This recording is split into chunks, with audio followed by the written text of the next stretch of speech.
बिस्मिल्लाहिर्रहमानिर्रहीम। अज़ीज़ान ग्रामी, इस साल लॉकडाउन में जहाँ और मसाइल हमारे सामने आए हैं, वहाँ एक आम मसला नमाज ईद उल फित्र का भी है।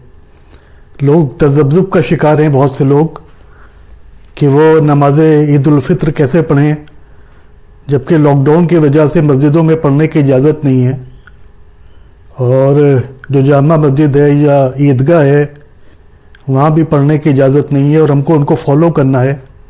ज़ाहिर है कि नमाज ईद उल फित्र ग़ैबत इमाम में मुस्तहब है, सुन्नत है, लेकिन जान का बचाना और दूसरों की जान को ख़तरे में ना डालना ये वाजिब है, ये हमारा दीनी फरीज़ा है। लिहाजा इस्लामी शरीयत ने और फ़िक़्ह जाफ़री ने बहुत ही आसान कर दिया है हर मसले को।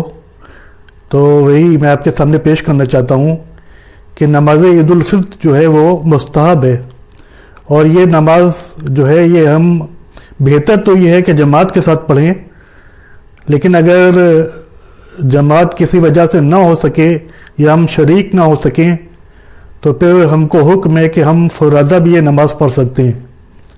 और इसका तरीक़ा जो है वो जाने शॉर्ट तरीक़ा वो भी बहुत आसान है, उसको मैं आपके सामने पेश करना चाहता हूँ कि 2 रकत नमाज है, ये आप सब जानते हैं, सब हर साल पढ़ते हैं माशाल्लाह। तो पहली रकत में आम तौर पर सूरह अलहम के बाद सूरह आला पढ़ा जाता है और दूसरी रकत में सूरह अलहम के बाद सूरह शम्स पढ़ा जाता है। व शम्स व ज़ुहा वल क़मर इज़ा तला व नहार इज़ा जल्ला, वो आप जानते हैं सब। तो अब अगर हमको ये सूरे नहीं आते हैं तो हम क्या करें? तो ये सूरा जो है, दोनों सूरा ये पढ़ना एक एक रकत में वाजिब नहीं है बल्कि मुस्तहब है, यानी रिकमेंडेड है। तो अगर हमको ये सूरे नहीं आते, सूरा शम्स नहीं आता, सूरह आला नहीं आता, तो फिर हम कोई भी सूरा पढ़ सकते हैं। सूरह इन्ना अंज़लना पढ़ सकते हैं, सूरह कुल हुवल्लाह पढ़ सकते हैं, सूरह इन्ना आतेना पढ़ सकते हैं, कोई भी सूरह जो हमको याद है वो हम पढ़ सकते हैं। और उसके बाद एक मसला आता है खुनूत का। खुनूत जो है वो पहली रकत में 5 खुनूत हैं और दूसरी रकत में 4 खुनूत हैं।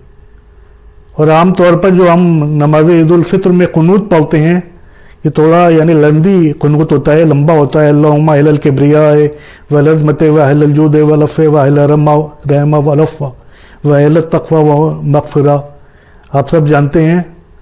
तो इसके लिए भी बहुत ही आसान मेथड है कि हम तहरीरी शक्ल में किसी किताब में या किसी पेज पर ये खुनूत अगर मौजूद है तो उसको हाथों में रख कर पढ़ सकते हैं। अगर ये भी हमारे लिए मुमकिन नहीं है हाथों में रख कर पढ़ना, तो फिर हम कोई भी खुनूत पढ़ सकते हैं। पहली रकत में 5 मरतबा कोई भी खुनूत पढ़ सकते हैं और दूसरी रकत में 4 मरतबा कोई भी खुनूत पढ़ सकते हैं। और इसकी भी इजाज़त है कि हम सलवात और दुरूद पढ़ लें खुनूत के बजाय, दुआए खुनूत के बजाय अल्लाहुम्मा सल्लि अला मुहम्मदिन व आले मुहम्मद, इसकी भी इजाज़त है। तो आपने देखा कि कोई मसला नहीं है।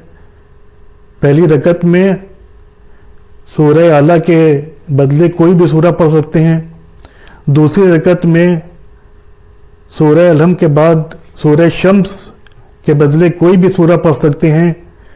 और खुनूत में मुस्तहब और अफजल तो ये है कि वही खुनूत पढ़ें कि जो मासूमीन से हम तक पहुंचा है, लेकिन वो मुस्तहब है, वो रिकमेंडेड है, कोई वाजिब नहीं है। तो अगर हमको वो खुनूत नहीं आता तो हम कोई भी खुनूत अदा कर सकते हैं। इंशाअल्लाह हमारी और आपकी नमाज जो है वो अल्लाह की बारगाह में कबूल होगी।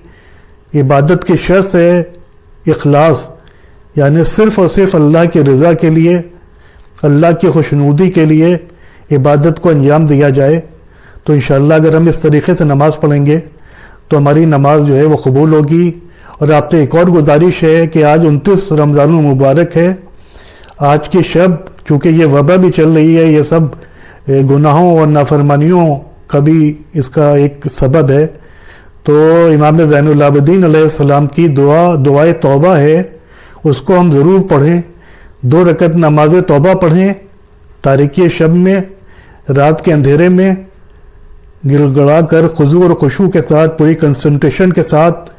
اور اس کے بعد امام زین العابدین نے جو دعائے توبہ بتائی ہے وہ ظاہر ہے کہ مختصر دعا ہے، کوئی بہت طویل دعا نہیں ہے، اس کو ضرور پڑھیں اور اس کا ترجمہ بھی پڑھیں. غالباً وہ صحیفہ سجادیہ میں 35 نمبر دعا ہے، 33 یا 35. تو بہرحال آپ دیکھ لیں، نیٹ پر بھی موجود ہے دعائے توبہ کے نام سے، اس کا ترجمہ بھی موجود ہے اور اس کا عربی متن بھی موجود ہے. تو آپ سے گزارش ہے کہ آج کے شب دعائے توبہ ضرور پڑھیں اور رو رو کر اللہ کی بارگاہ میں استغفار کریں، اپنے گناہوں کی معافی طلب کریں اور دعا کریں کہ یہ وبا جو نازل ہوئی ہے اس کو صرف اور صرف اللہ کی ذات ہٹا سکتی ہے. انسان بے بس ہے، انسان لاچار ہے، انسان کے پاس کوئی طاقت نہیں ہے. جو طاقت ہے وہ صرف اللہ کے پاس ہے، کیونکہ وہ اللہ کل شیء قدیر ہے. انشاءاللہ یہ وبا ختم ہو تو پھر سالہ انشاءاللہ آئندہ ہم لوگ اسی طریقے سے نماز عید الفطر پڑھیں گے، مسجدوں میں جا کر، جامع مسجد میں جا کر، عیدگاہ میں جا کر جس طریقے سے پڑھتے تھے. وآخر دعوانا ان الحمد للہ رب العالمین.